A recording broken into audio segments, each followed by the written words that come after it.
दोपहर तक उकरेती। आप देख रहे हैं अपना फेवरेट डिबेट शो महाभारत। और महाभारत में आज जिस मुद्दे पर हम महाभारत करने वाले हैं, उन मुद्दों के ऊपर एक नजर सबसे पहले डालते हैं। आज महाभारत में बात होगी ओवैसी के जय फिलिस्तीन पर। जी हां, ओवैसी का जय फिलिस्तीन, क्योंकि असदुद्दीन ओवैसी ने संसद में जय फिलिस्तीन कहा, अपनी शपथ ग्रहण करते हुए जय फिलिस्तीन कहा। और ऐसे में असदुद्दीन ओवैसी जब शपथ लेने पहुंचे तो हंगामा मच गया। अब उनके इस हंगामे पर और उनके इस शपथ ग्रहण पर बीजेपी कह रही है कि इसे हटाया जाए। इस पूरी कार्रवाई में आखिर कैसे असदुद्दीन ओवैसी घिर गए हैं, बात इस पर होगी। इसी के साथ साथ आज महाभारत में बात होगी, क्या राहुल ने खुद परंपरा तोड़ दी है? राहुल गांधी जिस परंपरा का हवाला दे रहे हैं, क्या उन्होंने खुद उस परंपरा को तोड़ा है? आज सवालों में घिर गए राहुल गांधी, क्योंकि स्पीकर और डिप्टी स्पीकर पर नियम बता रहे थे, लेकिन वो कैसे उन नियमों में खुद गिर गए। बीजेपी के अध्यक्ष जेपी नड्डा ने उनको ऐसे बयान में घेरा कि राहुल देखते रह गए। आज बात उसकी भी होगी। इसी के साथ आज बात होगी स्पीकर पर, क्या इंडी में दरार पड़ गई? जिस मोदी सरकार को स्पीकर पर कांग्रेस पार्टी घेर रही थी, आज उस स्पीकर पर टीएमसी वर्सेस कांग्रेस हो गया है। टीएमसी कह रही है स्पीकर का उम्मीदवार तो उतार दिया, लेकिन हमसे पूछा तक नहीं, कोई राय मशवरा नहीं किया। आज इस पर भी महाभारत होगी। लेकिन सबसे पहले आपको दिखाती हूं कि कैसे असदुद्दीन ओवैसी एआईएमआईएम के सांसद और पार्टी के अध्यक्ष आज संसद पहुंचे, शपथ ग्रहण के लिए पहुंचे। 2 दिन सांसदों की शपथ ही होनी थी, लेकिन उनकी शपथ से विवाद खड़ा हो गया। जय फिलिस्तीन का नारा उन्होंने देश की संसद में लगाया। पहले सुनिए कैसे उन्होंने शपथ ग्रहण की और उसके बाद संसद से बाहर आने के बाद वो क्या बोले। जय भीम, जय मीम, जय तेलंगाना, जय फलस्तीन, तकबीर, अल्लाहु अकबर। जय भीम, जय मीम, जय तेलंगाना, जय फलस्तीन, तकबीर, अल्लाहु अकबर। जय भीम, जय मीम, जय तेलंगाना, जय फलस्तीन। तो उन्होंने फलस्तीन पे ऑब्जेक्शन उठाया है बीजेपी ने। कैसा खिलाफ है? कैसा खिलाफ है? कैसा खिलाफ है बताइए, बताओ कौन सा संविधान का प्रोविजन है? असदुद्दीन ओवैसी कह रहे हैं अगर मैंने जय फिलिस्तीन संसद में बोला है तो गलत क्या किया है, लेकिन बीजेपी ने इस पर हंगामा कर दिया है। बीजेपी कह रही है कि संसद के अंदर जय भारत तो बोल नहीं सके, जय फिलिस्तीन बोल रहे हैं। सुनिए क्या कहा। तो मैं अभी उसको रूल्स के मुताबिक जो चेयर में है उनसे बात करता हूं, इसका क्या करना है, क्योंकि हम किसी देश का विरोध और किसी देश से दुश्मनी नहीं है, लेकिन भारत के सदन के अंदर किसी और देश का लेकर के जयकार करना ये मैं सही नहीं मानता हूं।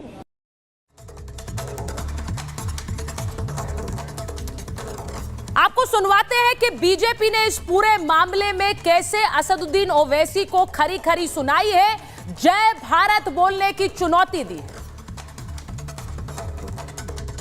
मजलिस पार्टी के सांसद पार्लियामेंट में वोट लेते वक्त जो जय पालस्तीन का स्लोगन दिया गया, ये बिल्कुल गलत है। ये पार्लियामेंट के रूल्स के मुताबिक ये जो स्लोगन दिया गया ये नॉर्म्स के खिलाफ है। तो आपने सुना, बीजेपी इस पूरे मामले पर अब हंगामा कर रही है और असदुद्दीन ओवैसी से सवाल पूछ रही है, लेकिन उनके ही एक सांसद ने कैसे इस मुद्दे को और गरमा दिया है वो भी आपको सुनवाते हैं। असदुद्दीन ओवैसी जय फिलिस्तीन कहते हैं तो बीजेपी के सांसद बरेली से संसद में जय हिंदू राष्ट्र कहते हैं। ये सुनो। जय भीम, जय मीम, जय तेलंगाना, जय फलस्तीन, तकबीर, अल्लाहु अकबर। जिस पद को मैं ग्रहण करने वाला हूं, उसके कर्तव्यों का श्रद्धापूर्वक निर्वहन करूंगा। जय हिंदू राष्ट्र, जय भारत। ये संविधान विरोधी है, संविधान विरोधी है, ये बात कहना है। तो आपने जो सुना, मैं एक बार बताऊं आपको कि आज असदुद्दीन ओवैसी की जिस तरह से उन्होंने शपथ ग्रहण किया, उस शपथ ग्रहण के बाद हंगामा हो रहा है और सवाल पूछे जा रहे हैं। असदुद्दीन ओवैसी संसद में जय फिलिस्तीन बोलकर अपना भाषण खत्म करते हैं। मेरे साथ आप देख सकते हैं इस वक्त राधिका खेड़ा जी को, बीजेपी की प्रवक्ता हैं, बहुत बहुत स्वागत आपका। आप देख सकते हैं शुभांकर मिश्रा जी को, टीएमसी के प्रवक्ता हैं। हमारे साथ हाजी रंगरेज साहब हैं, एमआईएम के प्रवक्ता हैं। हमारे साथ वरुण पुरोहित जी जुड़ रहे हैं, कांग्रेस के नेता हैं। राजकुमार भाटी जी राष्ट्रीय प्रवक्ता समाजवादी पार्टी है। मैं एक बार आपको बता दूं, विनोद बंसल जी भी हमारे साथ जुड़ रहे हैं, जो कि वीएचपी के राष्ट्रीय प्रवक्ता हैं। लेकिन मैं सबसे पहले हाजी साहब आपसे पूछूंगी, जय फिलिस्तीन संसद में बोला, आने के बाद संसद के बाहर फिर बोला कि जय फिलिस्तीन में गलत क्या है। सर, जय फिलिस्तीन बोलने में गलत नहीं है, लेकिन जय भारत पहले बोलिए। आप देश की संसद में शपथ ग्रहण कर रहे हैं, लेकिन जय भारत नहीं बोला जाता आपसे। देखिए, उन्होंने जय भीम भी बोला, जय मीम भी बोला, जय तेलंगाना भी बोला, जय फिलिस्तीन भी बोला और उन्होंने अल्लाह अकबर भी बोला। अगर ये संविधान लेकिन जय भारत नहीं बोला है या कोई ऐसी बात हमारी जो देश की सरकार नहीं, वो अगली बार बोल देंगे, उसमें क्या दिक्कत है? अगली बार बोल देंगे तो हम बोलते हैं, भारत में तो हम रहते ही हैं। अगली बार बोल देंगे, हमें सर्टिफिकेट देंगे। जो लोग हिंदू राष्ट्र की बात करते हैं वो हमसे सर्टिफिकेट मांग रहे हैं। नहीं, आपसे कोई सर्टिफिकेट नहीं मांग रहा। आप सर्टिफिकेट सिर्फ ये पूछा जा रहा है कि क्या देश की संसद में शपथ ग्रहण हो रही है? किस देश की संसद में शपथ ग्रहण हो रही है? किस देश की संसद में शपथ ग्रहण की है असदुद्दीन ओवैसी? हिंदुस्तान की, भारत की। तो जय हिंदुस्तान, जय भारत की हो रही है। और जिन्होंने जय इंडिया कोई भी एक शब्द इस्तेमाल कर सकते थे, नहीं किया, परहेज किया, क्यों किया? जो सुनवाया वो क्या ये देश हिंदू राष्ट्र है?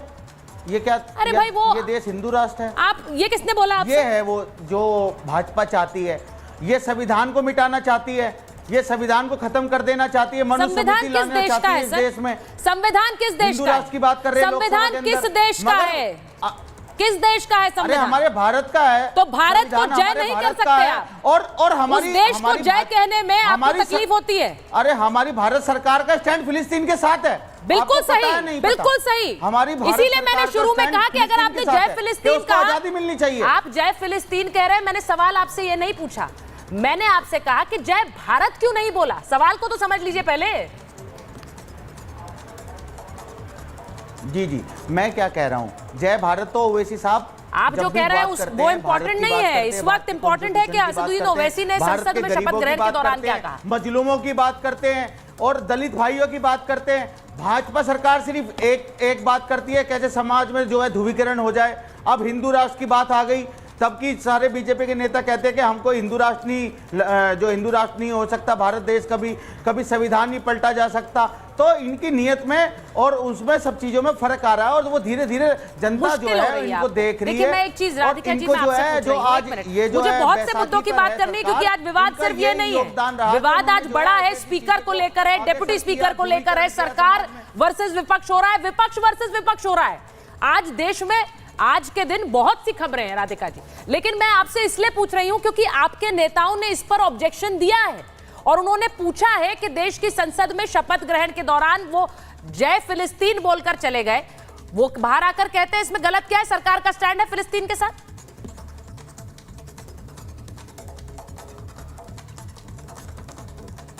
नमस्कार। देखिए, आज हमने लगातार जो एक चीज देखी है वो है कि हमने एक बहुत राजनीतिक दिखावा देखा संसद में।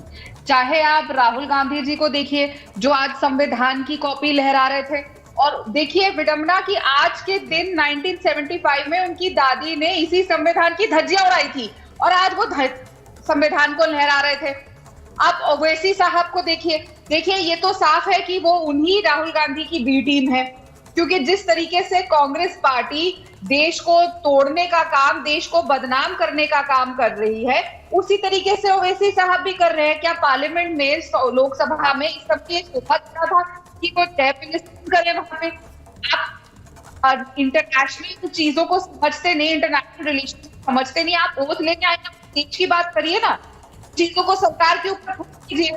इनको क्या लगना है, तो सरकार में है नहीं ना है, लेकिन हर साल ये राहुल गांधी के साथ मिला रहे हैं, कांग्रेस और इंडिया अलायंस मिला रहे हैं कि किस तरीके से विश्व भर में देश बदनाम किया जाए, किस तरीके से सनातन देश में खत्म किया जाए। क्या वो अब मैं राधिका जी आपका ऑडियो जरा ठीक कराती हूँ। हर्षित को बोलिए जरा इनका ऑडियो ठीक कराएं मैम का।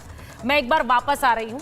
मैं अवधेश जी आपसे पूछ रही हूँ, आज ये जो हंगामा हुआ है, आज जिस तरह से उन्होंने शपथ ग्रहण की, संसद में शपथ ग्रहण की, AIMIM के राष्ट्रीय अध्यक्ष है वो, और मुझे याद है अच्छी तरह से कि कुछ साल पहले कैसे हंगामा हुआ था जब भारत माता की जय का नारे की बात हो रही थी कि संसद में भारत माता की जय कहने से क्यों परहेज हो। उन्होंने कहा क्यों कहेंगे हम भारत माता की जय।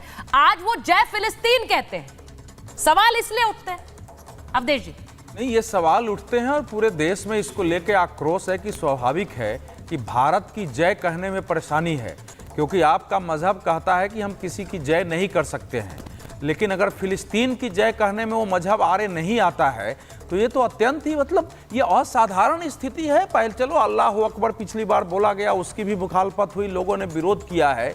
एक नेता पूरे देश में जो है देश खड़ा होके और संसद के शपथ ग्रहण के समय अगर जय फिलिस्तीन कह रहा है, जय भारत से वो बचता है, तो उसकी देश की निष्ठा पर प्रश्न खड़ा होता है कि आखिर उनके लिए देश बड़ा है या उनके लिए अपनी जो कौन सी आस्था है। क्योंकि जय फिलिस्तीन का जो नारा लगा रहे हैं वो तो क्या उनके मजहब से ऐसा डायरेक्ट जुड़ा हुआ है। ये तो खतरनाक है एक प्रकार से भारत में। ये हालांकि ये शब्द बड़े कठिन है, लोग कहेंगे कि नॉन सेकुलर शब्द हो जाता है, लेकिन ये तो इस्लामिक कट्टरवाद का जो एक जिहादी विचारधारा है, जो अखिल इस्लाम ऑल इस्लाम को मानता है, जिसके लिए अपना कोई नेशन स्टेट नहीं हो सकता है।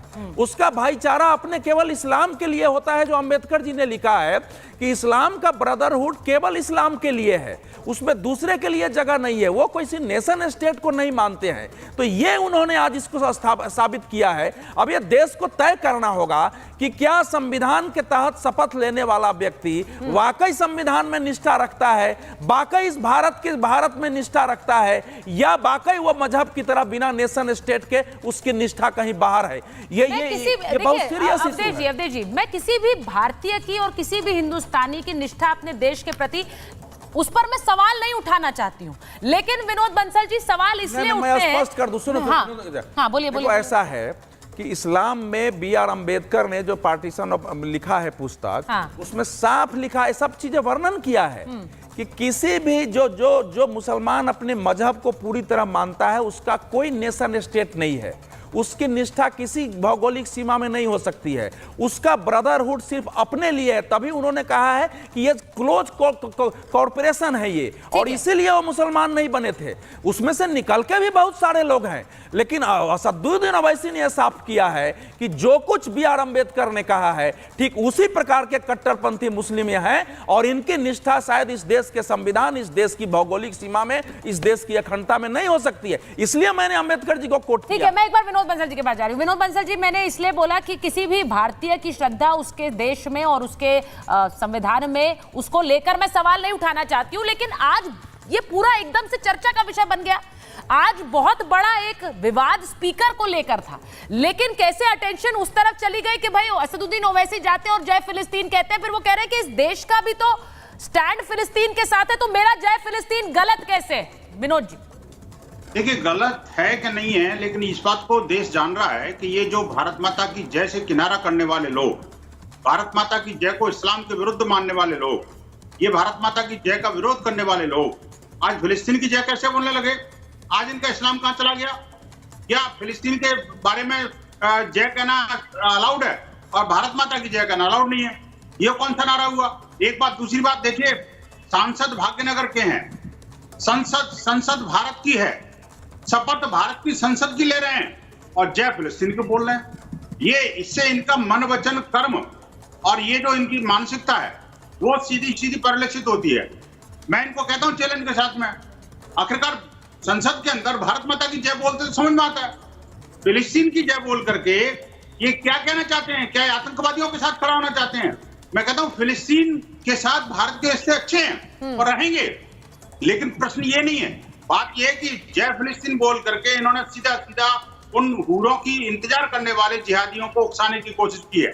मैं कहूंगा सीधा जय फिलिस्तीन बोल करके भारत की संसद का माहौल खराब करने की इन्होंने कोशिश की है। मैं कहना चाहता हूं, आखिरकार ये जो जिस तरह से जय फिलिस्तीन का नारा इन्होंने संसद में बोला, सीधा उन्होंने उन आतंकवादियों को अपना एक संदेश दे दिया कि मैं भी आपके साथ खड़ा हूँ। मुझे लगता है कि उनको बजाय संसद में बोलने के फिलिस्तीन में जाकर के वो हमास के साथ जाकर के वो बैठ में कमर में बैठ बांध करके ना वो बैठकर का जो लालच देखने वाले लोग हैं उनका साथ देना चाहिए। फिर ऐसी बात कर रहे हैं तो ये जिस तरह की बातें करते हैं, ये जो कहने को तो वरिष्ठ तो नहीं है, इंग्लैंड से डिग्री पास करके आए हैं, लेकिन मैं कहता हूँ इंटरनेशनल कोर्ट ऑफ जस्टिस में जाकर देखें ना जी कि फिलिस्तीन की हिमायत करने वाले लोग, जो हमास की हिमायत करने वाले लोग हैं, आखिरकार ये भारत माता की जय क्यों नहीं बोलते हैं? पूछना चाहता हूँ सारे पैनलिस्ट से। मेरा सवाल सिर्फ इतना सही है, मेरा सवाल सिर्फ इतना ही है। भाटी जी भी आ गए हैं, राजकुमार भाटी राष्ट्रीय प्रवक्ता है समाजवादी पार्टी के, वरुण पुरोहित जी हैं कांग्रेस के नेता हैं। मैं एक बार जरा ये बोलना चाहती हूँ, मुझे इसमें कोई दिक्कत नहीं है अगर वो जय फिलिस्तीन बोल रहे हैं, वो बाहर आकर उसको डिफेंड भी कर रहे हैं।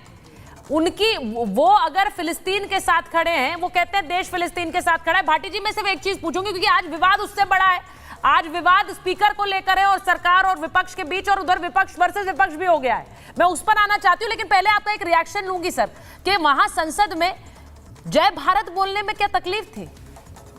नहीं, बिल्कुल बोलना चाहिए। हाँ। भारत के हर नागरिक को भारत के प्रति, भारत के संविधान के प्रति, भारत की संसद के प्रति आस्था रखनी चाहिए। संसद में आज दो लोगों ने कुछ आपत्तिजनक बातें बोली।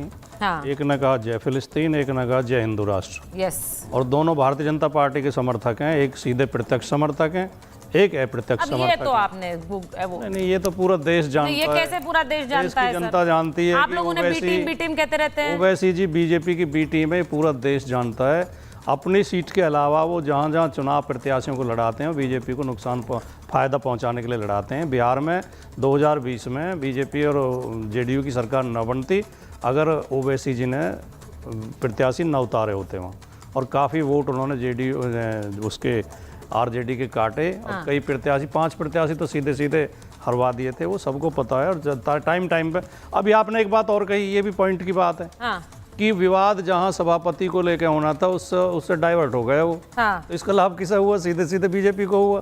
सीधे सीधे इशारा। उससे लाभ किस तरह का होगा? लाभ किस तरह का होगा? बिना विवाद के वो स्पीकर और डिप्टी स्पीकर बना लेंगे क्या? अगर ऐसा है तो बहुत अच्छी बात है, फिर वो बता दीजिए। ऐसा है क्या? जो जिस चीज पे चर्चा होनी थी, जिस पे नहीं, आपने कह दिया कि लाभ बीजेपी को होगा, वो लाभ कैसे होगा जरा ये भी तो एक्सप्लेन कर दीजिए। को इसलिए लाभ होगा, इस हंगामे से बीजेपी को गोलबंदी हो रही थी नहीं उस मुद्दे पे, विपक्ष गोलबंद हो रहा था नहीं।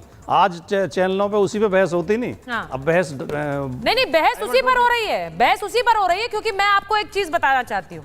लेकिन मैंने एक मौलिक बात कह दी कि वो गलत है। हमें भारत के प्रति, भारत के संविधान के प्रति, भारत की संसद के प्रति सबको आस्था रखनी चाहिए। एक एक नागरिक को और चुने हुए सांसदों को तो पहले रखनी चाहिए। अब मैं एक चीज बताना चाहती हूँ, लेकिन दूसरी बात यह भी सही है कि फिलिस्तीन भारत का हमेशा मित्र रहा है, और भारत चाहे प्रधानमंत्री कोई भी रहे, बदलते रहे। मैंने उसे लेकर कोई आपत्ति नहीं दर्ज की है, ये भी बता दूं आपको, क्योंकि सरकार का जो स्टैंड रहा है, इसीलिए मैंने कहा कि जो लोग जय भारत नहीं बोलना चाहते हैं या फिर वो वंदे मातरम को लेकर भी विवाद होता है, ये भी विवाद बहुत पहले नहीं, न जाने कितनी डिबेट फर्क है थोड़ा सा, कि वंदे मातरम या भारत माता की जय नहीं बोलते, भारत माता की जय नहीं बोलेंगे, लेकिन जय फिलिस्तीन। हाँ, भारत के किसी मुसलमान को जय भारत बोलने में वो मादरे वतन बोलते हैं, भारत की जय बोलने, भारत माता करके जब हम बोलते हैं उन्हें थोड़ा सा आपत्ति, हालांकि अरे सर जय फिलिस्तीन नहीं, एक minute Bhati ji, I don't agree. जय फिलिस्तीन बोल सकते हैं तो जय भारत भी बोल सकते हैं। हाँ, वो मैं कह रहा हूं, लगता है इट इज वेरी क्लियर, किसी मुसलमान को कोई आपत्ति नहीं होनी चाहिए। हाजी साहब यहाँ बैठे हुए हैं, आपको क्या जय भारत बोलने में दिक्कत है क्या? हाजी साहब बताइए जरा जल्दी से। भारत के जो आपने जय भारत बोलने में दिक्कत है क्या? अवधेश जी मैं 2 सेकंड के 2 वाक्य बोल रहा हूँ जल्दी। हाँ बोलिए। अवधेश जी ने जिक्र किया बाबा साहब की पुस्तक का, चाहे दुनिया के कहीं के मुसलमान वतन को वतन ना मानते हो, लेकिन भारत के मुसलमान हमेशा वतन के प्रति वफादार रहे हैं। जब भी देश को जरूरत पड़ी उन्होंने बराबर खून दिया है, बराबर कुर्बानी। सर मैं सवाल ही नहीं उठा रही हूँ, मैं सवाल नहीं उठा रही हूँ, ये मुद्दा नहीं है। अब देखिए ये कहकर आप उसे अलग रंग दे रहे हैं। नहीं, अवधेश जी ने कहा था ना। मैं ठीक है, मैं एक चीज बता रहा हूँ, अवधेश जी मैं आ रही हूँ, मैं उस पर आ रही हूँ। कहीं किसी दूसरे देश का जय अमेरिका, जय राधिका जी के पास जाना, उसको नॉर्मल बना देते हैं। जाए जब हम बोलते हैं जय बांग्लादेश, जय भारत, तो अगर उसके साथ ही अगर बोल भी देते हैं, हालांकि मैं आपसे इतना सहमत नहीं हूं, फिलिस्तीन से हमारे संबंध रहे, लेकिन हमारे संबंध इजराइल से भी रहे हैं। इजराइल भी हर कठिन समय में भारत के साथ खड़ा रहा है। तो जय इजराइल भी हमारी नीति हमारी नीति जो है दोनों के साथ है। एक तरफ हम इजराइल के विरुद्ध में नहीं है, लेकिन हम ह्यूमन जितनी सहायता हो सकती है हम फिलिस्तीन का कर रहे हैं। हम फिलिस्तीन का कर रहे हैं, हम फिलिस्तीन स्वतंत्र राष्ट्र का समर्थन करते हैं, लेकिन हम इजराइल के विरुद्ध नहीं है। जय फिलिस्तीन करने वाले लोग इजराइल को नहीं देखना चाहते हैं, उसमें एक ये भी निहित है। इसलिए इतना सरल मत लीजिए करो, जय भारत जय फिलिस्तीन। ठीक है, मैं एक बार एक बड़ी खबर बता रही हूं, उसके बाद मैं स्पीकर पे ऊपर चर्चा करा रही हूं, क्योंकि जैसा भाटी जी ने कहा कि ये डाइवर्ट हो गई, डाइवर्ट नहीं हुई है, लेकिन क्योंकि एक खबर अभी आई है और हम न्यूज करते हैं और दिखाते हैं तो स्वाभाविक है। मैं एक बार बड़ी खबर बताऊं कि असदुद्दीन ओवैसी के खिलाफ प्रोटेम स्पीकर और गृह मंत्री से शिकायत की गई है। बीजेपी सांसद शोभा करंदलाजे ने असदुद्दीन ओवैसी के खिलाफ शिकायत की है। ओवैसी के जय फिलिस्तीन वाले नारे के खिलाफ ये शिकायत की गई है कि संसद के अंदर, और मुझे लगता है कि ये शिकायत जय फिलिस्तीन से ज्यादा इस बात को लेकर है कि जय भारत नहीं है लेकिन जय फिलिस्तीन है। और आप जब शपथ लेते हैं तो आप भारत के संविधान की शपथ लेते हैं, आप किसी और देश के संविधान की शपथ नहीं लेते हैं। आप प्रतिबद्धता उस देश के प्रति जाहिर करते हैं जिस देश में आप जन्मे, जिस देश के आप हैं। तो इसीलिए यह विवाद ज्यादा है। मैं एक बार जरा बताऊं कि एक तरफ असदुद्दीन ओवैसी को लेकर, उनकी शपथ ग्रहण को लेकर विवाद है, तो वहीं दूसरी तरफ स्पीकर को लेकर विवाद है। ये दो तस्वीर आपको दिखा रही हूं। एक तरफ जय फिलिस्तीन पर बवाल हो रहा है और वहीं दूसरी तरफ स्पीकर पर सियासी बवाल शुरू हो गया है। वो सियासी बवाल क्यों है? क्योंकि स्पीकर किस पार्टी से हो, एनडीए ने साफ कर दिया है। ओम बिरला उनके स्पीकर उम्मीदवार है, लेकिन विपक्ष को पता है कि वो नहीं बन सकते हैं, स्पीकर का पद उनके उम्मीदवार को नहीं मिल सकता, फिर भी उम्मीदवार उतार दिया। अब सवाल ये है कि क्या विपक्ष के बीच में ही इसे लेकर असहमति है? क्योंकि आज टीएमसी के अभिषेक बैनर्जी ने कह दिया हमसे कोई राय नहीं ली गई, ये स्पीकर ऐसे ही बना दिया गया, स्पीकर का पद दे दिया के सुरेश को उम्मीदवार के रूप में, लेकिन क्या वो हमारे साथ चर्चा नहीं कर सकते थे? अब मैं आपको जरा बताती हूं कि हुआ क्या, आपको बताती हूं कि हुआ क्या, क्योंकि स्पीकर पर जो ये सियासत है, स्पीकर को लेकर एनडीए और इंडी में कैसे ठन गई। यहां पर सहमति नहीं बनने पर राहुल गांधी ने आरोप लगा दिया, एनडीए ने खड़गे का अपमान किया, कह रहे राहुल गांधी, फोन करने का बोला लेकिन कॉल बैक नहीं किया, तो ये खड़गे जी का अपमान है। मोदी सहयोग मांगते हैं लेकिन फिर अपमान करते हैं, ये राहुल गांधी ने कहा। इस पर राजनाथ सिंह ने पलटवार किया और वो कह रहे खड़गे वरिष्ठ नेता हैं, उनका मैं सम्मान करता हूं। 24 घंटे में खड़गे से 3 बार मेरी बात हो चुकी है, राजनाथ सिंह ने अपनी तरफ से बयान दिया। अब सवाल यह है कि विपक्ष की शर्तों वाली राजनीति क्या निंदनीय है, जैसा कि पीयूष गोयल कह रहे हैं और किरण रिजिजू कह रहे हैं, संसदीय कार्य मंत्री, कि विपक्ष का प्रत्याशी उतारना शर्मनाक है। अब एक ऐसी परंपरा जो बनी रही वो टूटेगी। अब मैं इस पर आ रही हूं, जरा राधिका जी जरा आपके पास आऊं, और उससे पहले स्पीकर चुनाव को लेकर एनडीए की बैठक खत्म हो गई है। अमित शाह के दफ्तर में एनडीए की बैठक हो रही थी और संसदीय कार्य मंत्री किरण रिजिजू, भूपेंद्र यादव, धर्मेंद्र प्रधान, गजेंद्र सिंह शेखावत, अर्जुन राम मेघवाल और प्रहलाद जोशी समेत एनडीए के नेता मौजूद रहे। तो अब मैं जरा एक बार राधिका जी के पास जा रही हूं। राधिका जी जरा बताइए, ये परंपरा क्या कल 11 बजे टूटेगी कि निर्विरोध स्पीकर चुना गया? क्योंकि अभी तक उम्मीद की जा रही थी कि विपक्ष मान जाएगा, वो उल्टा आप पर अपमान की राजनीति का आरोप लगा रहे हैं। देखिए, बहुत अफसोस की बात है, ये जो विपक्ष, इनके पास एक मौका है कि जिम्मेदार विपक्ष की भूमिका निभाए, लेकिन इनका घर इनसे संभल नहीं रहा है। राहुल गांधी जी को देखिए, 2 दिन पहले विदेशी अखबारों को, विदेशी मीडिया को इंटरव्यू देके कहते हैं कि एनडीए के कुछ नेता मेरे से बातचीत कर रहे हैं और वो एनडीए छोड़ेंगे। यहाँ उनका खुद चल रहा, आम आदमी पार्टी उनसे पहले अलग हो चुकी है, ममता बनर्जी ने फिर से आंखें दिखानी शुरू कर दी है, वो उनका लोकसभा स्पीकर के साथ ही नहीं दे रही, तो कैसे इलेक्ट होंगे? मुझे समझ नहीं आता कि इनको जो देश की जनता ने मत दे दिया है, जो डिसीजन दिया है, उसको स्वीकार क्यों नहीं करते? इनको मॉरल हार मिली है कि तीसरी बार देश की जनता को नकारा है, फिर भी ये खड़ा करना चाहते हैं अपने कैंडिडेट। डेमोक्रेसी है, वेलकम है करने को, लेकिन लगातार देश की संसद में आप कैसे माहौल बनाने की कोशिश करते हैं, तो अराजकता फैलाने की कोशिश करते हैं, वो बहुत ही टिप्पणी है। तो एक रिस्पॉन्सिबल ऑपोजिशन करने का मौका मिला है, उसको रिस्पॉन्सिबिलिटी उठाएं। बच्चों को फुटे फुटिया का खेल नहीं है ये, राहुल गांधी जी समझते हैं। पहले वो पिछले अजीब बात ये है कि आज तक वो ये तय कर पाए कि वो ऑपोजिशन बने नहीं, पहले इस बार का फैसला ले, इतना उनको कि उनका जो इटली कभी कहीं खाना बंद हो जाए, क्योंकि राधिका जी की ऑडियो ठीक कराइए, उनका ऑडियो ठीक नहीं आ रहा है। मैं वापस आऊंगी। राधिका जी, आपका डायरेक्ट ऑडियो है तो उसकी वजह से थोड़ी दिक्कत आ रही है, आपकी वॉइस क्रैक कर रही है, we not able to hear you. मैं एक बार वरुण जी आपके पास आ रही हूँ।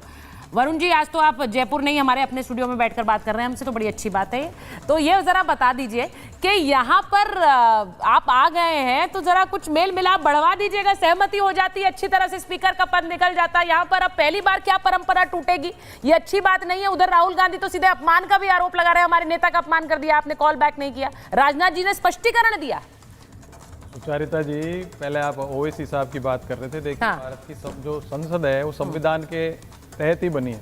तो जो शपथ है उसमें जय फिलिस्तीन या जय इसराइल का कुछ प्रश्न ही नहीं है।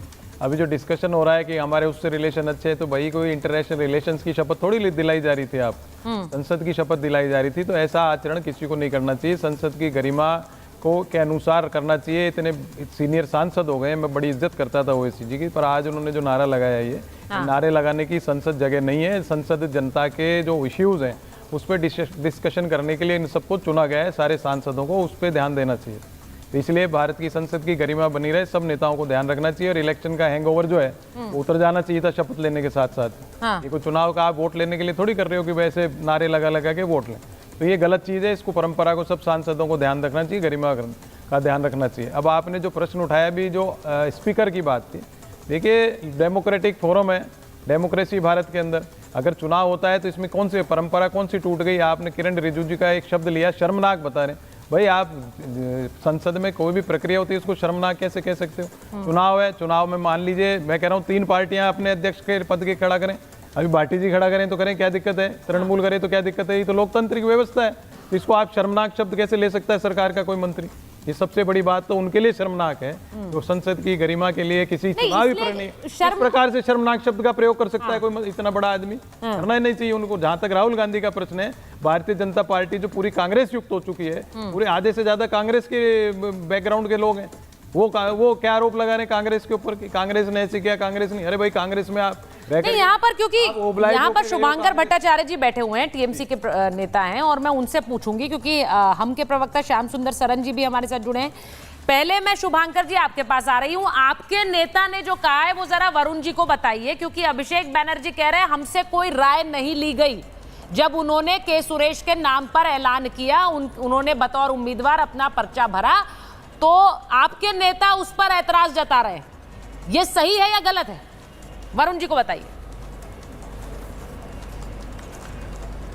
देखिए, बात सही गलत की नहीं है। बात यह है कि अभिषेक बनर्जी जी ने एक फैक्ट सामने रखा कि फैक्ट यह है कि भाई हम लोगों से सलाह नहीं ली गई। यही बात की गई है। इसके ऊपर डिबेट या इसके ऊपर कोई मतलब मनमुटाव, ऐसी कोई बात तो सामने आई नहीं है। बात सिर्फ इतनी हुई है कि नहीं, अंदरूनी हम लोगों से सलाह नहीं ली गई है। शायद ये बात कहना इसीलिए है ताकि आगे के समय पे भाई ये चीजों का ख्याल रखा जाए। आगे का समय कौन सा होगा शुभांकर जी? अभी तो स्पीकर बनना है, अब आगे का कौन सा समय है? आपके और नेता और कौन सी शपथ लेने वाले हैं? भाई आगे का समय क्या है? स्पीकर पर अगर पर्चा भर रहे थे तो आपसे आपके नेता ने यही तो कहा कि हमसे कोई राय नहीं ली गई। मैंने आपने कहीं सुना? एक मिनट, आप बात को दूसरी तरफ घुमा रहे हैं। मैं दरअसल मैंने कहा कि अभिषेक बनर्जी ने क्या आपत्ति दर्ज की है कि नहीं, के सुरेश का नाम आगे नहीं आना चाहिए था? तब तो आप मुझे बताइए। उन्होंने सिर्फ ये कहा है कि भाई हम लोगों से मशवरा नहीं किया गया, हमसे नहीं पूछा गया। बस यही बात उन्होंने एक फैक्ट रखा है, और वो फैक्ट है, उसको कोई यहाँ पे जो पैनल पे बैठे उसको नकार नहीं सकते, चाहे वो कांग्रेस को चाहे कोई हो। लेकिन तो फिर ऐसे ही सर शुभांकर जी, फिर ऐसे ही सर ये भी एक फैक्ट रखा गया कि संसद में स्पीकर को लेकर हमेशा सहमति से ही चुनाव हुआ। आगे किया गया तो हमने कोई दूसरा प्रत्याशी नहीं रखा है। नहीं, आपने प्रत्याशी नहीं रखा है, लेकिन मेरा सवाल ये है कि क्या पार्टियों को अपने सहमति के साथ, आप एक तरफ बोलते हैं कि ये लोग हमसे पूछ नहीं रहे हैं, डेप्यूटी स्पीकर का पद हमें दे नहीं रहे हैं, हमसे राय मशवरा नहीं कर रहे हैं, लेकिन वहां विपक्ष अपने बीच में भी तो राय मशवरा नहीं कर रहा। भाटी जी, मुझे आप बता दीजिए कितनी बैठकें हुई हैं स्पीकर के पद को लेकर आपकी और कांग्रेस पार्टी की, या फिर टीएमसी के साथ आप लोगों की बैठकें हुई हैं? कितनी हुई हैं? नहीं, हमारा लगातार विचार विमर्श चल रहा है। और जो आपने कहा, देखिए जो उन्होंने बयान दिया कि शर्मनाक है, आपत्तिजनक है, जब विपक्ष का सम्मान आप करोगे नहीं, विपक्ष से सलाह मशवरा आप करोगे नहीं, विपक्ष से बात पूछोगे नहीं, सहमति बनाओगे नहीं, तो विपक्ष चुनाव लड़ेगा। वो हार जीत संख्या के ऊपर बाद में देखी जाएगी, लेकिन विपक्ष अपना लोकतांत्रिक ड्यूटी पूरी करेगा। लेकिन एक आपत्ति मैं बार बार दर्ज कराता रहा हूँ, और मैं आज भी फिर जिम्मेदारी के साथ दर्ज करा रहा हूँ कि रिपब्लिक भारत हमें इंडी क्यों लिखता है और उन्हें एनडीए क्यों लिखता है। या तो उन्हें भी एनडी लिखो और या फिर हमें भी इंडिया लिखो। उनके एनडीए में भी ए अलायंस है, हमारे इंडिया में भी ए अलायंस है। ये बहुत ही घोर आपत्तिजनक है और ये भी शर्मनाक है लोकतंत्र के लिए और पत्रकारिता के लिए। ये आप मेरी सुन लेंगे तो ठीक है, मैं कई बार आपत्ति दर्ज करा चुका हूँ। मैं एडिटोरियल टीम से रिक्वेस्ट करूंगा कि इस तरह के भेदभाव न किया जाए, क्योंकि आप न्यूज चैनल हैं, आपको निष्पक्ष रहना चाहिए।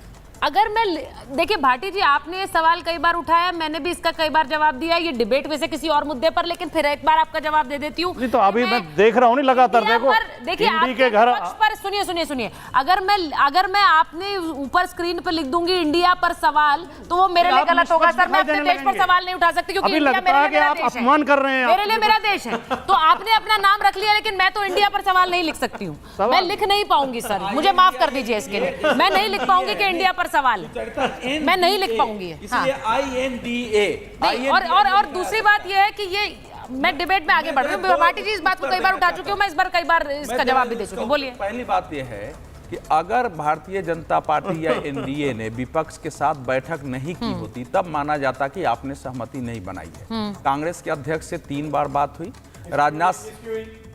राजनाथ सिंह ने कहा नहीं सुनिए, सदन का नेता कौन है? सुनिए ना, सदन का नेता कौन है? तो एक व्यक्ति को डिप्यूट किया गया। सुनिए, एक व्यक्ति को नरेंद्र मोदी एक व्यक्ति को डिप्यूट किया कि आप अध्यक्ष के चुनाव के लिए ये बात करेंगे। राजनाथ सिंह जी ने किसने कर लिया? नहीं, एक व्यक्ति को डिप्यूट किया है भाई। राजनाथ सिंह को लगाया गया है कि आप विपक्ष के बीच सहमति बनाइए, और उनके कमरे में वेणुगोपाल जी क्यों गए? क्यों करेंगे? कमरे में वेणुगोपाल जी क्यों गए बात करने? भाई क्यों नहीं करते? अब उनके कमरे में वेणुगोपाल जी गए, बातचीत डेमोक्रेसी में सारी पार्टियों के नेता गए थे, सारी परंपराएं चला, सारी पार्टियों के नेता राजनाथ सिंह के कमरे में गए थे, वहीं मीटिंग हुई है, वहीं बातचीत हुई है। उन्हीं को मोदी जी क्यों नहीं करते? ऐसा है।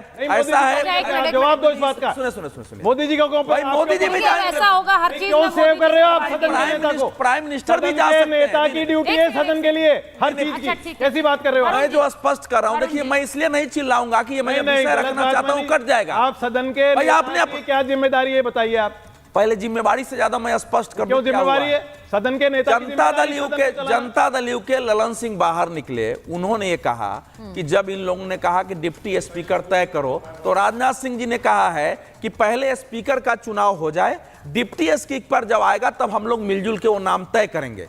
उन्होंने कहा कि नहीं, डिप्टी स्पीकर तय करो। ये बजाबता उन्होंने ललन सिंह ने निकलने के बाद बयान दिया। सभी पार्टी के नेता राजनाथ सिंह जी के ही कमरे में गए थे, समाजवादी पार्टी के भी गए थे, सभी पार्टी के नेता गए थे, क्योंकि पार्टी एक आदमी को लगाती है कि आप इसका काम करिए। तो ये जो जिद है, और दूसरा सुनो, ध्यान रखो, कर्नाटक में कांग्रेस की सरकार है, स्पीकर मैं उसी पर आ रही हूं।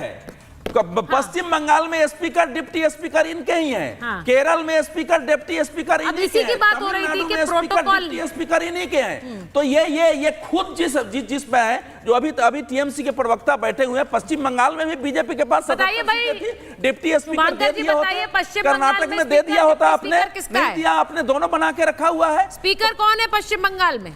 डेप्यूटी स्पीकर कौन सी पार्टी के आते हैं? शुभांकर जी। नहीं, मैं एक मिनट मैं एक बात आपसे पूछ लूं। अगर उस हिसाब से आप चलेंगे तो फिर तो मैं गुजरात भी पूछूंगा, क्योंकि आपने तो प्रेसिडेंट वैसे सेट कर रखा है। सेट करिए ना प्रेसिडेंट ऐसा, तब तो आप उंगली उठा सकेंगे। आप पूरे देश की बात कर रहे हैं, एक लोकसभा की बात कर रहे हैं, जहां पे आप नहीं, वो वहां प्रोटोकॉल याद दिलाते हैं, इसलिए बात हो रही है। राधिका जी के पास जाऊंगी, एक minute. Radhika ji that is the thing, मुझे तो खुद पूछना चाहिए। तब तो आप यूपी में भी पूछता हूं, यूपी में नहीं तो पश्चिम बंगाल की बात नहीं हो रही है सिर्फ, अगर गरिमा कर्नाटका में भी हो रहा है सर। कर्नाटका में वहां पर तो कांग्रेस की सरकार है, राजस्थान की बात भी कर रहा हूं। अपनी पार्टी अपने गिरेबान में भी झांकना पड़ेगा, उन्हें भी झांकना पड़ेगा। फिर कांग्रेस की बात, राधिका जी, सभी दलों को मिलकर के इस परंपरा को सेट करना चाहिए, जिससे राजनीतिक व्यवस्था देश की एक सुचारू और गरिमापूर्ण बने। भाई राधिका जी, देखिए सवाल ये उठ रहा है कि आपके राष्ट्रीय अध्यक्ष ने ये सवाल आज उठाया कि पश्चिम बंगाल में क्या है, कर्नाटक में क्या है, वहां पर स्पीकर भी इन्हीं की पार्टी का और डेप्यूटी स्पीकर भी इन्हीं पार्टी का। तो ये हमें प्रोटोकॉल ना सिखाएं, ये परंपरा की बात ना करें। उन्होंने ये जवाब पलटवार तब किया है क्योंकि आज राहुल गांधी ने बार बार परंपरा और प्रोटोकॉल की बात कर दी। देखिए, परंपरा और प्रोटोकॉल कांग्रेस तो जानती नहीं है, ये हम हमेशा से देखते आए हैं।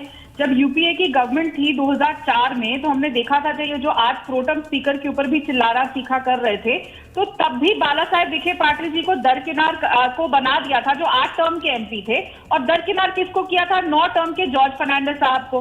तो ये कौन सी परंपराएं को फॉलो करते आए? इन्होंने पीएम सैयद जी को भी दरकिनार किया था और गिरिधर दमन जी को भी दरकिनार किया था प्रोटेम स्पीकर से।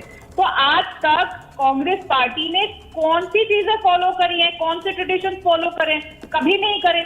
तो उनसे लेकर आप उम्मीद क्या कर सकते हैं? सिर्फ संविधान की कॉपी को लगातार पार्लियामेंट में ऐसे ऐसे लहराने से आप संविधान के ज्ञाता नहीं बन जाते और ना ही आप देश की इज्जत करने लग जाते हैं। अगर आप सच में संविधान की, कॉन्स्टिट्यूशन की और जो पार्लियामेंट के जो चीजें हैं उनकी अगर इज्जत करते और उनके आपको ज्ञात होता, तो राहुल गांधी जी और इंडिया अलायंस इस तरीके की हरकतें करते ही नहीं। तो खुद के अंदर इनको पहले झांकना चाहिए, फिर दूसरों के घर पे पत्थर फेंकने चाहिए। और मैं फिर कहना चाहूंगी, ये जो स्पीकर वाली चीज कर रहे हैं, बिल्कुल लड़ाई में अपना कैंडिडेट कौन रोक रहा है? ये उनको हक देती है हमारी डेमोक्रेसी, लेकिन पहले अपना एक मत तो बना ले कैंडिडेट। आपस में ही इतनी लड़ाइयां इनके हैं, तभी तो देश इनको बार बार मौका नहीं देता है।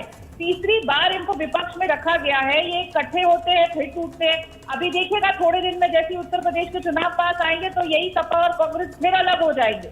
इनका गठबंधन 6 महीने भी नहीं टिकने वाला है। तो एक स्पीकर के चेहरे पे भी मत नहीं बना सके। क्यों दीदी को बाहर रखा है इन्होंने? अगर वो नाराज है, क्यों नाराज है? इतना बड़ा उनको वहां से इतनी सीटें मिली है इंडिया अलायंस को, क्यों उनको बाहर रखा हुआ है? ये तो लगातार ममता बनर्जी जी तो आंखें दिखा रही है। तो जैसा मैं कह रही थी कि जो लगातार राहुल गांधी विदेशी मीडिया को कहते हैं कि एनडीए अलायंस के लोग मेरे संपर्क में है, वो छोड़ना चाह रहे हैं। अरे सर, पहले अपना घर संभालिए, पहले संविधान में क्या लिखा है उसे पढ़िए। ये लहराना बंद करिए संविधान को, रोज उसको 50 बार पढ़े तो शायद, और जो अटेंड करेंगे अगर पार्लियामेंट, तो शायद राहुल गांधी जी और उनकी इंडिया अलायंस समझ सके कि पार्लियामेंट चलता कैसे है, रूल्स एंड रेगुलेशन क्या है और क्या ट्रेडिशन। मैं एक बार जरा बड़ी खबर बता देती हूँ, जरा भाटी जी इसको सुन लीजिए। एनडीए का ये खबर हमारे पास आ रही है कि ममता बनर्जी को लेकर राहुल गांधी से सवाल पूछा गया। राहुल गांधी से सवाल पूछा गया ममता बनर्जी को लेकर कि क्या आपने उनसे पूछा था? ममता से बात करने के सवाल पर राहुल गांधी ने चुप्पी साध ली। उनसे पूछा गया कि क्या ममता बनर्जी से आपने राय ली थी, उनसे बात करी थी स्पीकर का उम्मीदवार उतारने से पहले? तो वो क्या बोलते हैं, उन्होंने कहा जय संविधान, और वो निकल गए। तो मीडिया कर्मियों ने ये सवाल तब पूछा जब अभिषेक बनर्जी का बयान आया, जब उनके पार्टी के नेताओं का ये बयान आया कि भाई हमसे कोई राय मशवरा नहीं हुआ, तो राहुल गांधी पर वो सवाल दाग दिया गया। राहुल गांधी जय संविधान कहकर वहां से निकल गए। अब इसका क्या मतलब हुआ भाटी जी, जरा बता दीजिए। इसीलिए मैंने आपसे पूछा कि आपके नेता से भी कोई कंसल्टेशन किया है या फिर ऐसे ही जय संविधान कहकर वहां से निकल गए? भाटी जी बताइए जरा। हमारे नेता से तो पूरा सलाह मशवरा हुआ है। सदन के अंदर भी हमारे नेता, कांग्रेस के नेता बराबर में बैठे रहे। मतलब उन्होंने अपनी मंडली बना ली है, दीदी को आउट कर दिया उसने? नहीं, दीदी भी हमारे साथ हैं, स्पीकर के चुनाव में भी साथ रहेंगी। दीदी बहुत सम्मानित नेता हैं देश की, 4थे नंबर की पार्टी है उनकी देश में। और लेकिन मर्यादाओं का और परंपराओं की बात राधिका जी कर रही थी। मोदी जी ने तो इतनी परंपरा का भी पालन नहीं किया कि सरकार बनाने से पहले जो सबसे बड़ा दल होता है उसकी पार्लियामेंट्री बोर्ड की मीटिंग होती है, मतलब उसके संसदीय दल की, और उस संसदीय दल में नेता चुना जाता है। मोदी जी बीजेपी संसदीय दल के नेता चुना ही नहीं गए और शपथ ले ली। तो इसलिए तो खड़गे जी ने कहा था कि अवैध सरकार है।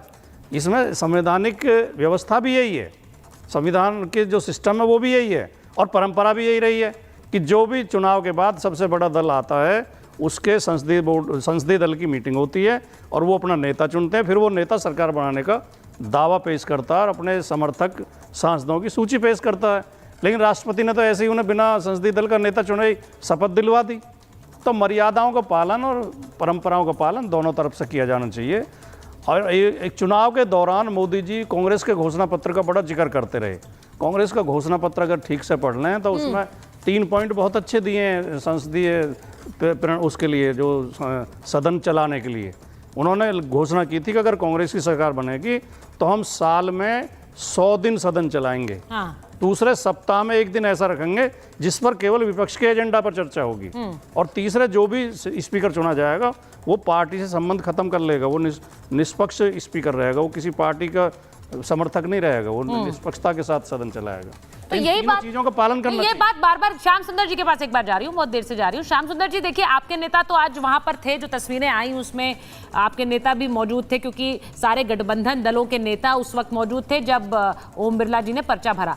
अब सवाल ये है कि जो स्पीकर को लेकर एक विवाद खड़ा हुआ है, डेप्यूटी स्पीकर वो कह रहे हैं हमें दीजिए, आप स्पीकर रख लीजिए, हम उम्मीदवार नहीं उतारते। लेकिन क्योंकि उन्होंने उम्मीदवार उतारा, इसका मतलब यह माना जाए कि आपके गठबंधन का डेप्यूटी स्पीकर भी रखने का पूरा मन है, आप नहीं देंगे उन्हें।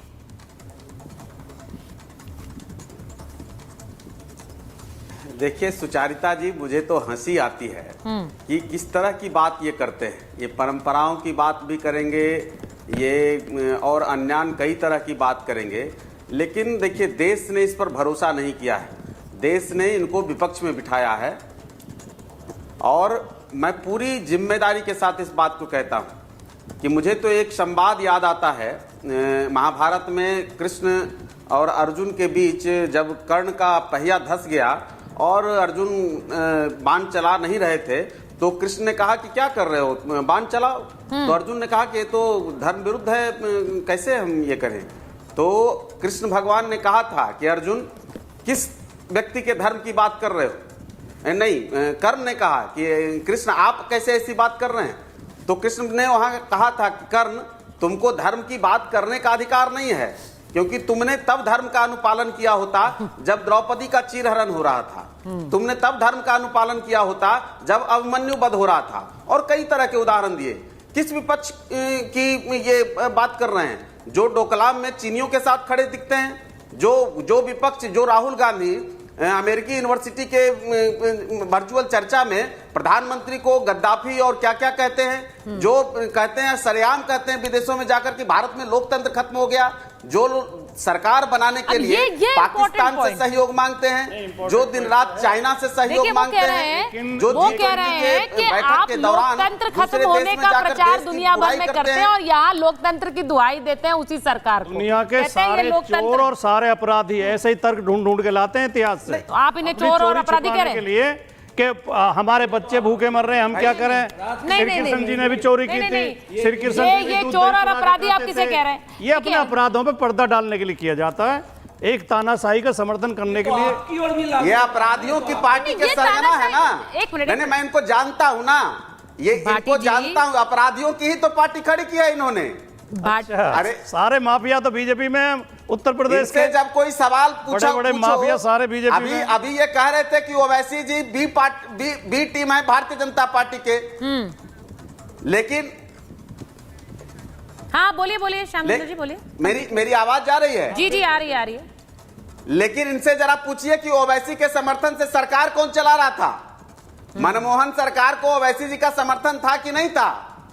और दूसरी बात कि ओवैसी जी के बयान से मुझे लगता है कि आज देश में जो चर्चा होनी चाहिए थी कि आपातकाल पर, इमरजेंसी पर, वो चर्चा ढक गई। उसका फायदा मिल रहा है कांग्रेस को, उसका फायदा मिल रहा है इंडिया अलायंस के लोगों को। आज ये चर्चा, आज भाटी साहब को माफी मांगनी चाहिए कि मैं सीरियसली बोलूंगी ये बात, ये उनके लिए इसलिए खराब है, आप उन्हें बी टीम बोलते हैं, वो कार्यकर्ताओं के खून बहे, इनके कार्यकर्ताओं कांग्रेस कहती है बीजेपी की बी टीम, बीजेपी कहती है कांग्रेस की बी टीम, तो उन्हीं के साथ खराब है। बात कर रहे हैं कि राजकुमार भाटी के लोगों के खून बहे थे उस आपातकाल में, और आज उस आपातकाल में बोलने की बजाय, डोलने की बजाय जो है, बिल्कुल उस समय गोलियां चली। पूछ लो, सामने बैठे हुए हैं, इनकी कविताएं भी हैं। मैं तो कह तो रहा हूं कि सामने बैठे हैं। देश में एक विपक्ष के नेता को उठा के जेल में डाला गया, प्रेस पर सेंसरशिप लागू हुआ, संविधान के साथ खिलवाड़ हुआ, संविधान का 42वां संशोधन हुआ, सुप्रीम कोर्ट के राइट को कम किया गया। सुप्रीम कोर्ट के न्यायाधीश को हटा कर आज वरुण पुरोहित जी स्टूडियो आए हैं, आप उनकी आवाज नहीं दबा सकते। आज वरुण पुरोहित जी स्टूडियो में, आज आप उनकी आवाज नहीं दबा सकते। बाहर से बैठते हैं तो आप उन्हें ओवर पावर कर लेते हैं। एक मिनट, एक बार एक बड़ी खबर बता दूं सुचरिता। अच्छा ठीक है, एक मिनट, एक मिनट वरुण जी नहीं भी बोलने देंगे, लेकिन बोलो बच्चों की बात करो। बड़ी खबर बताऊं कि एनडीए का समर्थन जगनमोहन की पार्टी करेगी। सर एक minute, Awadhesh ji please, Awadhesh ji Varun ji, I need to tell the big news. NDA को समर्थन करेगी जगनमोहन की पार्टी, ओम बिरला का समर्थन वाईएसआरसीपी करेगी, ये खबर हमारे पास आ रही है। तो लोकसभा में वाईएसआरसीपी के 4 सांसद हैं और वो ओम बिरला के समर्थन में वोट करेंगे। हालांकि इससे बहुत कुछ नहीं बदलता है भाटी जी, हम जानते हैं, क्योंकि एक सिंपल मेजॉरिटी से स्पीकर का चुनाव होता है, वो नौबत आई नहीं आज तक। अब कल सुबह 11 बजे वोटिंग होगी, वो नौबत भी ला दी गई है। अब मुझे ये बताइए, आप लोगों ने ये क्या, अगर डेप्यूटी स्पीकर का पद, उस पर अभी कोई नाम का ऐलान नहीं हुआ है, लेकिन डेप्यूटी स्पीकर के पद पर आप लोगों में चर्चा हुई है। आप कह रहे हैं हमारी तो बहुत चर्चाएं हो रही हैं कांग्रेस और समाजवादी पार्टी की, तो कोई नाम पे चर्चा हुई है, कोई चर्चा ऐसी जो आप बता सकें हमें? नहीं, भारतीय जनता पार्टी का, एनडीए का और माननीय मोदी जी का बड़प्पन इस समय होता कि वो उप सभापति का पद विपक्ष को दे देते, विपक्ष की सहमत, दोनों निर्विरोध सर्वसम्मति से चुन लिए जाते। एक अच्छी परंपरा पड़ती, देश में एक अच्छा माहौल बनता, पक्ष विपक्ष के बीच में एक सहिष्णुता का माहौल बनता। लेकिन ये सहिष्णुता चाहते ही नहीं है, ये तो तनाव चाहते हैं। नहीं, ये तो विपक्ष को चिढ़ाते रहते हैं। इसीलिए आया ना, क्योंकि आपको ये क्या कन्वे कर दिया गया कि डेप्यूटी स्पीकर आपको नहीं मिलेगा। तो अब अगर, तो इसका सीधा मतलब ये है कि आप लोग अब डेप्यूटी स्पीकर के लिए भी कोई उम्मीदवार उतारेंगे? आप कहेंगे हम उस पद के लिए उम्मीदवार ये नहीं दे रहा है आपको, आपने स्पीकर का उतार दिया। लेकिन एक मिनट नहीं होगा, नहीं, ये नहीं कहा है। अच्छा, ये तो अभी सरकार ने नहीं कहा है कि आपका डिप्टी स्पीकर नहीं होगा। वही तो राजनाथ सिंह, वही तो सवाल पूछ रही हूँ ना अवधेश जी, आप बोलने नहीं दे रहे मुझे अभी। अगर फोन नहीं आया तक नहीं कहा, खाली स्पीकर अपना, और ये आप, अच्छा फोन नहीं आया, राजनाथ सिंह का फोन नहीं आया है, ये आप, एक मिनट, राजनाथ सिंह का फोन नहीं आया, ये बात तो आपको पता है कि राजनाथ सिंह का फोन नहीं है, लेकिन ये बात आपको नहीं पता है कि ममता दीदी को कोई फोन नहीं गया भाटी जी? नहीं, वो उस पर आपकी नजर ही नहीं है, आप उधर उस तरफ देखना ही नहीं चाहते। हमारे नेता और राहुल जी में साठगांठ हो गई, हमने तय कर दिया। क्या आप लोग अब इस विपक्ष को रूल करने की मंशा कर रहे हैं? ममता दीदी वो करने नहीं देंगी आपको। शुभांकर जी भाई बताइए, आपकी नेत्री फायर ब्रांड है, वो करने देंगी रूल? विपक्ष का नेता कौन होगा? ये कितनी डिबेट्स हमने कर ली थी चुनाव के दौरान, नाम कौन है, कौन लीड करेगा, आज तक कभी नाम नहीं आया। लेकिन अब ऐसा लग रहा है एक साठगांठ बन गई राहुल और अखिलेश यादव के बीच, अब वो इस विपक्ष के डिसीजंस लेंगे, ऐसा लग रहा।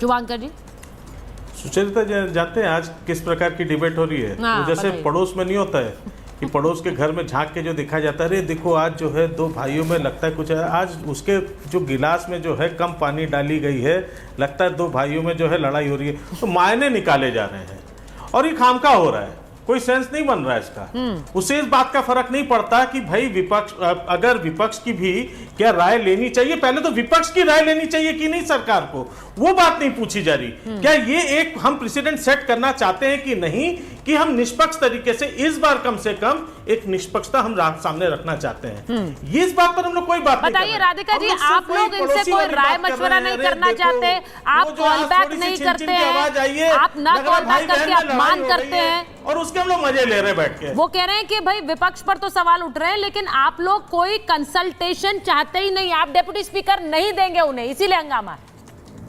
देखिए, पहले तो इनको आपस में कंसल्टेशन कर लेनी चाहिए, फिर हमसे बात करनी चाहिए।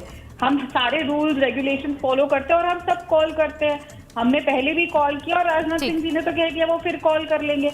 लेकिन आपस में जो इनका इंडिया लाइन से इनका घर, देखिए ना, घर खुद का संभल नहीं रहा और देश चलाने की बात कर रहे थे ये लोग। पहले अपने घर को संभाले, पहले आपस में बातचीत करें। और यहाँ पे सपा के प्रवक्ता कह रहे थे कि एनडीए का जब नेता चुना गया था तो बीजेपी ने अपना नेता नहीं चुना था मोदी जी को। मैं इनको याद दिला दूं, ये भ्रम की राजनीति जो करने की कोशिश करते हैं ना, लोगों के अंदर भ्रम फैलाने की। ठीक है, देखिए कल सुबह 11 बजे राधिका जी, कल सुबह 11 बजे स्पीकर के पद को लेकर वोटिंग होनी है। ये पहली बार होगा अगर ऐसा होगा, क्योंकि विपक्ष ने कह दिया हम उम्मीदवार उतार रहे हैं, और उम्मीद ये कर रहे थे कि एक सहमति के साथ ये पूरा मामला सुलझे, ना कि उस पर विवाद हो। लेकिन कल सुबह 11 बजे क्या होगा उसके लिए इंतजार करेंगे। बहुत बहुत धन्यवाद आप सबका महाभारत से जुड़ने के लिए।